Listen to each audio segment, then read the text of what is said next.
जो मेथड हमने दिया ना, इससे आसान दुनिया का कोई मेथड नहीं हो सकता है। मेरे से किसी भी पन्ने में आप लिखवा लीजिए। चाय की कीमत में 20% की वृद्धि होती है।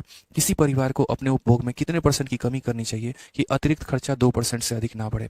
अब जैसे मैं आपको यहाँ पर बताता हूँ, आपको दोस्त यहाँ पर कितना मान लेना है, तो आपको यहाँ पर 100 मान लेना है। ठीक है, जो दो लोगों को आप मल्टीप्लाई करते हो उसको आप यहाँ लिखो, प्राइस इंटू कंजप्शन। और मेरे भाई जो एक्सपेंडिचर होता है वो आप यहाँ लिखो। ठीक है, इन दोनों में से किसी एक का मान दिया होगा और एक इसका मान दिया होगा। तो आप यहाँ पर देखो, प्राइस को आपने बढ़ा दिया है 20 से, तो 100 में 20 बढ़ा दिया है तो कितना हो गया, 120 हो गया भाई। ठीक है, और तो खर्चा हमारा जो है 2% बढ़ा है, यानी 100 में 2 बढ़ा दिया तो कितना हो गया, 102।